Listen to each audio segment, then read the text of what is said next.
আজ ঝিঙে আলু দিয়ে মাছের হালকা পাতলা ঝোল রান্না আপনাদের সঙ্গে শেয়ার করব, যা এই গরমের দিনে খেতে খুবই উপাদেয় ও দুর্দান্ত স্বাদের হবে।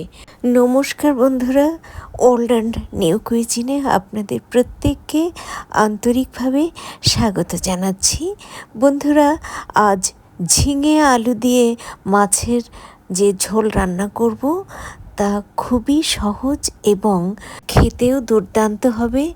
তাই বন্ধুরা, এই ঝিঙে আলু দিয়ে মাছের ঝোল রান্না করতে আমি কি কি উপকরণ ব্যবহার করেছি এবং কিভাবে রান্না করেছি তাই আপনাদের সঙ্গে শেয়ার করব। তাহলে বন্ধুরা সঙ্গে থাকুন আর দেখতে থাকুন ঝিঙে আলু দিয়ে মাছের ঘরোয়া হালকা পাতলা ঝোল রান্না। আশা করি আপনাদের ভালো লাগবে। বন্ধুরা, ঝিঙে আলু দিয়ে মাছের ঝোল রান্নার জন্য এখানে নিয়েছি 2টো রুই মাছের মাথা, লেজ ও একখানা মাছ। ঝিঙে আলু দিয়ে ঘরোয়া হালকা পাতলা মাছের ঝোল রান্নার জন্য আপনারা সামুদ্রিক মাছ ছাড়া যে কোনো পুকুর, নদী, খাল, বিলের মাছ যদি রান্না করেন তাহলে এই ঝিঙে আলু দিয়ে রান্না মাছের ঝোল খেতে দুর্দান্ত স্বাদের হবে। নিয়েছি ঝিঙে, আলু, পেঁয়াজ, কাঁচা লঙ্কা। অফ ক্যামেরায় এই ঝিঙে, আলু, পেঁয়াজ, কাঁচা লঙ্কা কেটে ধুয়ে নেব। এখন মাথা, লেজ ও মাছের টুকরোতে পরিমাণ মতো লবণ ও হলুদ গুঁড়ো ভালোভাবে লাগিয়ে নেব।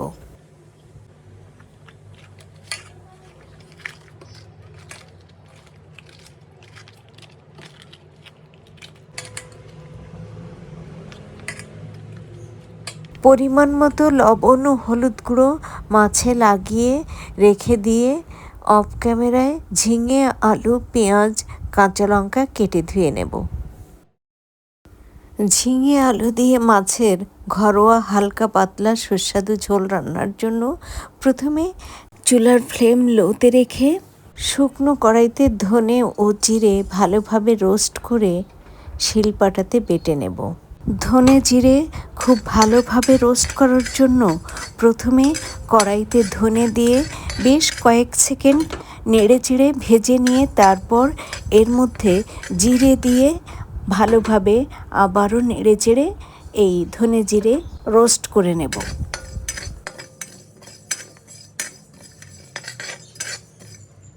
ধনে জিরে খুব ভালোভাবে রোস্ট করে নিয়েছি, এবার কড়াই থেকে তুলে নেব।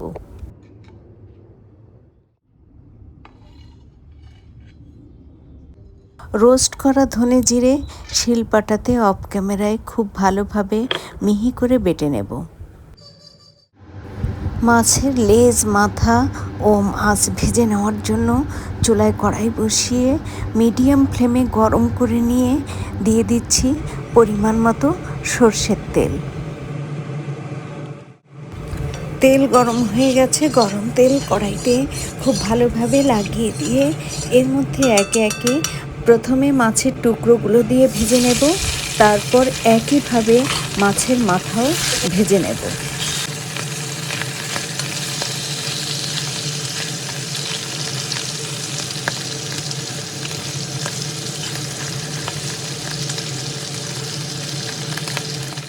মাছের এক পাশ ভাজা হয়ে গেছে, এবার অপর পাশ ভেজে নেওয়ার জন্য উল্টে দিচ্ছি।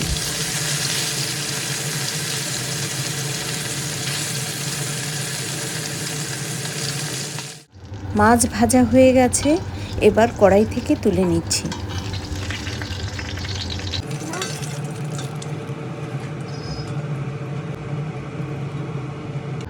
মাছের টুকরো ভেজে তুলে নেওয়ার পর কড়াইতে যে তেল রয়েছে এই তেলের মধ্যে মাছের মাথাও একইভাবে ভেজে নেব।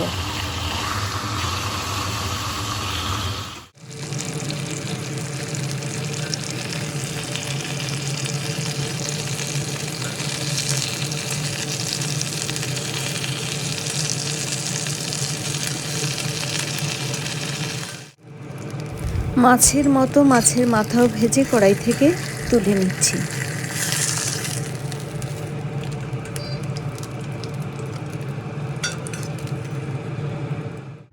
মাছ ও মাছের মাথা ভেজে তুলে নেওয়ার পর কড়াইতে সামান্য পরিমাণ সরষের তেল দিয়ে গরম করে নিয়ে এর মধ্যে 1 চা চামচ পরিমাণ আদা রসুনের পেস্ট দিচ্ছি।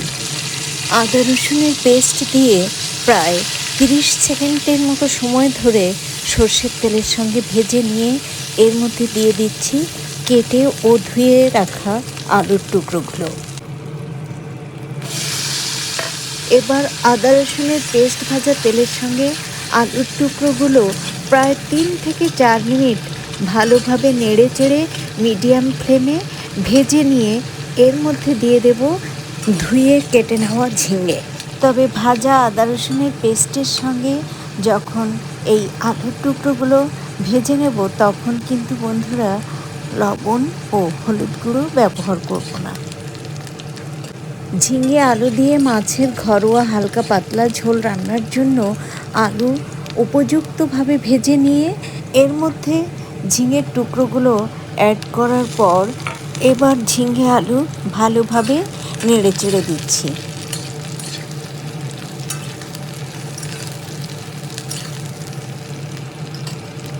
এখন এর মধ্যে দিচ্ছি স্বাদ অনুসারে লবণের অর্ধেক লবণ।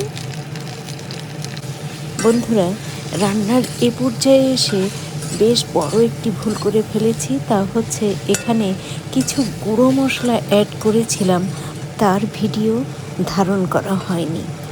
এর মধ্যে যে গুঁড়ো মশলাগুলো দিয়েছিলাম তা হচ্ছে ধনে গুঁড়ো, জিরে গুঁড়ো, ঝাল লঙ্কার গুঁড়ো। বন্ধুরা, এই গুঁড়ো মশলাগুলোর পরিমাণ ছিল মাত্র আধা চা চামচ।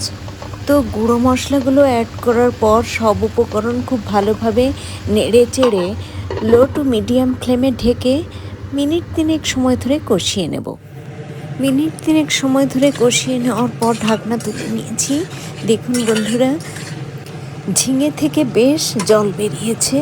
তো এ পর্যায়ে ঝিঙে আলু নেড়ে চেড়ে দিয়ে এর মধ্যে ভেজে রাখা মাছের মাথা ও মাছের টুকরোগুলো দিয়ে আলতো হাতে ভালোভাবে নেড়ে চেড়ে দেব এবং ঢেকে আবারও মিনিট 3 সময় ধরে কষিয়ে নেব।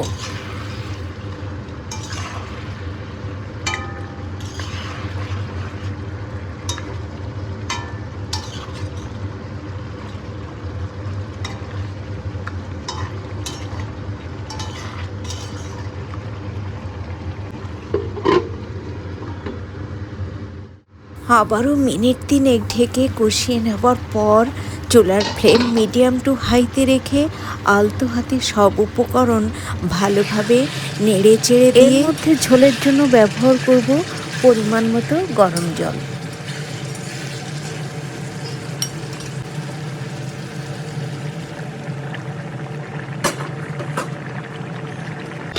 এবার এর মধ্যে বেশ মোটা মোটা করে টুকরো করা একটা মিডিয়াম সাইজের পেঁয়াজ ও কয়েকটি চেরা কাঁচা লঙ্কা, সেই সঙ্গে স্বাদ অনুসারে লবণের বাকি লবণটুকু দিয়ে আলতো হাতে নেড়ে চেড়ে দিয়ে ঢেকে আবারও মিনিট 3 সময় ধরে রান্না করব।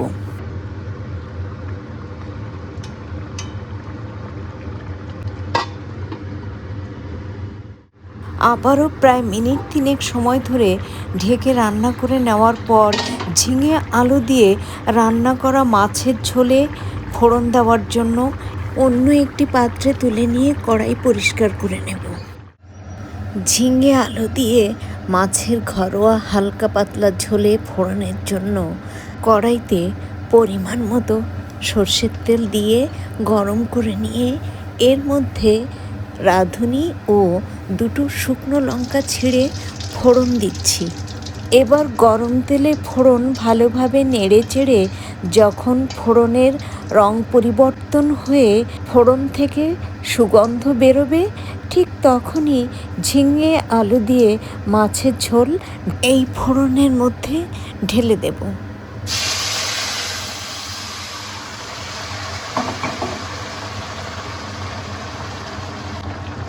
এবার ফোড়নের সঙ্গে মাছের ঝোল আলতোভাবে খুন্তির সাহায্যে নেড়ে ছেড়ে ভালোভাবে মিশিয়ে দিয়ে ঢেকে মিনিট 2 সময় ধরে রান্না করে নেব, এ কারণে যে ফোড়নে ব্যবহার করা রাঁধুনি ও শুকনো লঙ্কার সুবাস যেন এই ঝিঙে আলু দিয়ে রান্না মাছের ঝোলের মধ্যে মিশে গিয়ে এই ঝিঙে আলু দিয়ে রান্না ঘরোয়া হালকা পাতলা মাছের ঝোলের স্বাদ অনেক গুণ বেড়ে যাবে।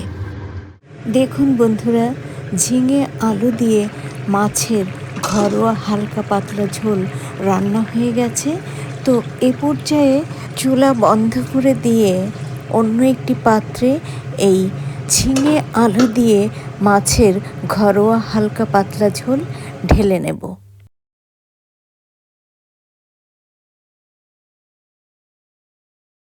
এবার এর ওপর ছড়িয়ে দেব শিলপাটাতে বেটে নেওয়া রোস্টেড ধনে জিরের গুঁড়ো।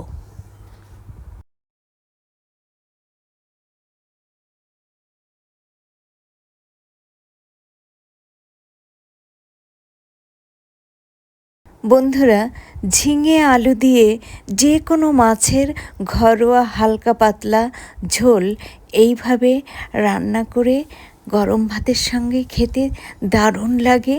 বিশেষত গরমের সময়ে এই ধরনের রান্না খেতে খুব ভালো লাগে। আপনাদের কাছে ঝিঙে আলু দিয়ে যে কোনো মাছের ঘরোয়া হালকা পাতলা এই ঝোল রান্না কেমন হয়েছে জানি না, তবে যদি ভালো লেগে থাকে তাহলে বাড়িতে একবারটি ঝিঙে আলু দিয়ে যে কোনো মাছের ঘরোয়া হালকা পাতলা ঝোল এইভাবে রান্না করে খেয়ে দেখবেন। খেতে যদি ভালো লাগে তাহলে লাইক, কমেন্ট, শেয়ার এবং সাবস্ক্রাইব করে আমার এই ছোট্ট চ্যানেলের পাশে থাকবেন প্লিজ। আজ এ পর্যন্তই। এতক্ষণ ধরে আমার যে সকল প্রিয় বন্ধু আমার পাশে থেকে অতি ধৈর্য সহকারে এই ঝিঙে আলু দিয়ে মাছের ঘরোয়া হালকা পাতলা ঝোল রান্না দেখলেন এবং ভবিষ্যতে যে সকল বন্ধু দেখবেন তাদের প্রত্যেককে অসংখ্য অসংখ্য ধন্যবাদ। ভালো থাকুন, সুস্থ থাকুন। আবারও দেখা হবে পরবর্তীতে এই রকম কোনো না কোনো ভিডিওর সঙ্গে।